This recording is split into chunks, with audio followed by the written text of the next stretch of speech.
శ్రావణ మాసంలో శ్రావణ సోమవారం, శ్రావణ శనివారం ఎంతో ప్రత్యేకమైన పూజలు చేస్తూ ఉంటారు కదా. అసలు ఎలాంటి పూజలు చేయాలి?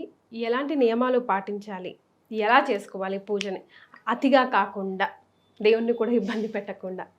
అమ్మ మీరే అడిగింది, ఇది బాగుందమ్మా. దేవుణ్ణి భయపెట్టకుండా అన్నారే అది. కొన్నిసార్లు చేసే పూజలకి మనం ఏ దేవుడిని ఉద్దేశించి పూజ చేస్తున్నామో ఆయన కొంచెం భయపడేట్టే ఉంటుంది. మీరన్నట్టు శ్రావణ సోమవారాలు ఎప్పుడూ కూడా శివయ్యకి, శివుడికి ప్రీతిపాత్రం. పేరులోనే ఉంది. ఆయన ఉమ అంటే ఉమతో కూడుకున్నవాడు సోముడు. పైగా సోమవారమే చేయడంలో విశేషం ఏమిటి? సోముడు అంటే చంద్రుడు. ఓకే. సోమవారం అనగానే ఆంగ్లంలో ఏమంటామమ్మా, మన్ డే అంటాం.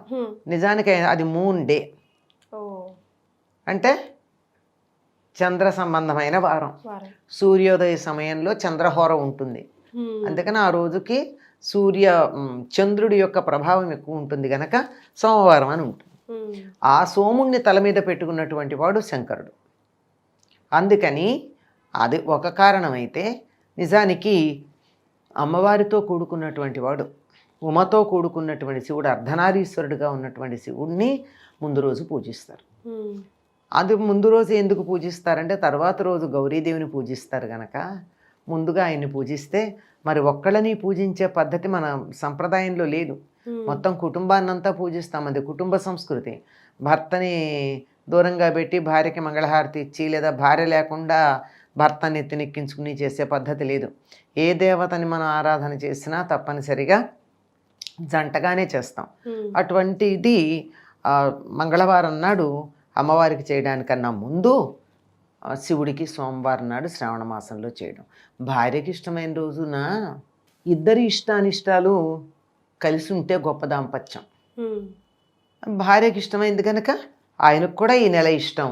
తనకి ప్రీతిపాత్రమైనటువంటి రోజు సోమవారం. అందువల్ల సోమవారం శివుణ్ణి పూజించటం అలవాటుగా ఉంది. ఇంక మీరు తర్వాత అడిగారు శనివారం అని. శనివారం ఎవరికి మనం మామూలుగా ఈ కాలంలో శనివారం అనగానే గుడికి వెళ్ళాలంటే ఏ గుడికి వెళ్ళడానికి వెళ్తారమ్మా అందరూ? వెంకటేశ్వర స్వామి. మరి శనివారానికి వెంకటేశ్వర స్వామికి సంబంధం ఏంటి? అదే కదా, ఏమిటి సంబంధం? వెంకటేశ్వర స్వామి యొక్క నక్షత్రం శ్రవణ నక్షత్రం. శ్రవణ నక్షత్రానికి అధిపతి శని కనుక శని మనని ఏమీ చేయకుండా ఉండాలి అంటే, శ్రవణ నక్షత్రం తన జన్మ నక్షత్రంగా కలిగినటువంటి వెంకటేశ్వరుణ్ణి మనం ఆరాధించినట్టయితే ఆ శనైశ్వరుడు తన పనిలో తాను ఉంటాడు. కానీ నేను ఈశ్వరుని అనుకున్నానే, ఒకవేళ ఈశ్వరుని గట్టిగా పట్టుకుంటే శని ప్రభావం ఉండదేమో అనుకున్నాను. అలా కాదు, మామూలుగా అయితే ఉండదు. ఎందుకంటే ఆయన్ని దమించగలిగినటువంటి వాడు, శనిని దమించగలిగినటువంటి వాడు ఈశ్వరుడు. నిజంగా చెప్పాలంటే శివుడు తనంతట తానుగా కన్నా హనుమ రూపంలో వచ్చినప్పుడు శనిని అదుపులో పెట్టడం అన్నది మనం గమనిస్తాం. అంచేత హనుమంతుడు ఉన్న చోట శని తోక జాడించడు. ఎందుకంటే ఈయనకి తోక ఉంది, ఆయనకి అక్కర్లా. అంచేత అందువల్ల అది ఈ మొత్తానికి ప్రతిరోజు ఎక్కడ గుర్తుపెట్టుకుంటామమ్మా?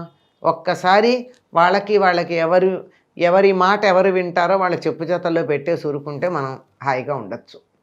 అందువల్ల శ్రవణ నక్షత్రానికి అధిపతి అయినటువంటి శనిని అదుపులో ఉంచటానికి, అంటే వాళ్ళ కర్తవ్యం వాళ్ళు చేయాలి, పిచ్చి వేషాలు వేయకుండా కొంచెం జాగ్రత్తగా చేయడానికి శ్రవణ నక్షత్రం తన ఇదిగా కలిగినటువంటి జన్మ నక్షత్రంగా కలిగిన వెంకటేశ్వర స్వామిని ఆరాధించడం మనకు కనపడుతూ ఉంటుంది.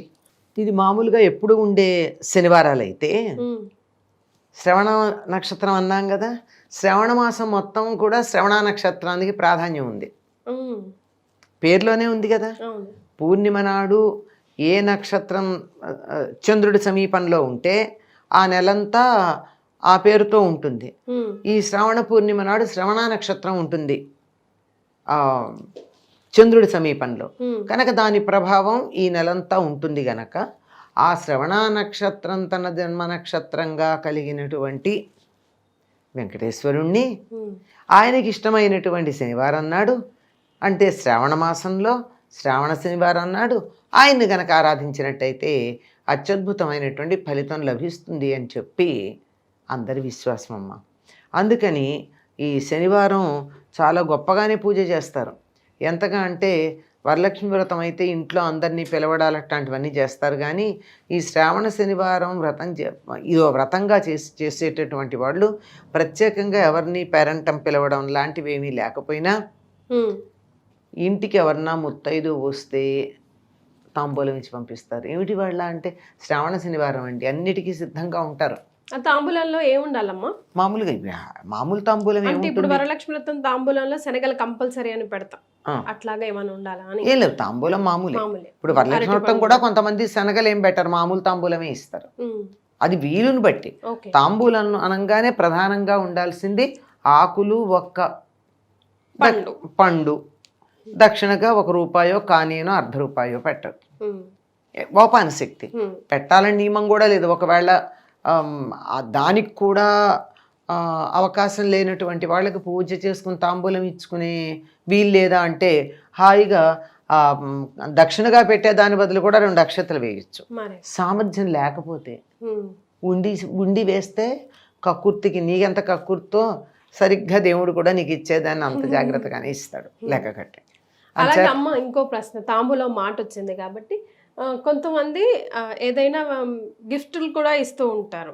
అంటే ఈ మధ్య స్టీల్ ఇవ్వకూడదు, గ్లాస్ ఐటమ్స్ ఏమైనా ఇవ్వాలి అంటున్నారు. అట్లా నియమం ఉందా నిజంగా? అంటే ఎవరైనా చీర సారగా పెడతారు తాంబూలంలో కూడా, లేదంటే ఒక బ్లౌజ్ ముక్క పెడతారు, లేదంటే స్థాయికి తగ్గట్టు ఏదైనా పెట్టచ్చమ్మా. స్టీలు ఒకప్పుడు వాడేవాళ్ళం కాదు మనం, ఇనుము కదా, ఇనుము మనకి పనికిరాదు అని దేనికిను, విగ్రహాలు అవన్నీ కూడా. ఇప్పటికీ కూడా పీఠాధిపతులకి వాళ్ళకి ఏదైనా మనం ఇవ్వాలంటే స్టీల్లో ఇస్తే తీసుకోరు, వాళ్ళు ముట్టరు. ఇత్తడి పళ్ళాల్లో ఇవ్వాలి, లేకపోతే వెదురు బుట్టలు ఉంటాయి వాటిల్లో ఇవ్వాలి. అసలు ఇత్తడి పళ్ళాల కన్నా కూడా మనం ఏదన్నా ఇస్తే వెదురు బుట్టల్లోనే తీసుకుంటారు. అవి కండక్టర్ కాదుగా, మెటల్ అయితే కండక్టర్. కానీ ఇక్కడ మీరు ఇనుము దగ్గరికి వచ్చారు గనక ఈ కాలంలో ఇనుము వాడంది ఎవరమ్మా? మరి ఇంట్లో అన్నిటికీ వాడతాం కదా. అంచేత పర్వాలేదని చెప్పేవాళ్ళు ఉన్నారు. కానీ కొంతమందికి ఇస్తే వాళ్ళు ఇనుము ఇచ్చారు మేము తీసుకున్నామని ఫీల్ అవుతారు. దాన్ని ఇనుము అంటలేదు, నిజానికి అది ఇనుమా? దాన్ని ఏమన్నారు ఆంగ్లంలో? స్టెయిన్లెస్ స్టీల్ అన్నారు.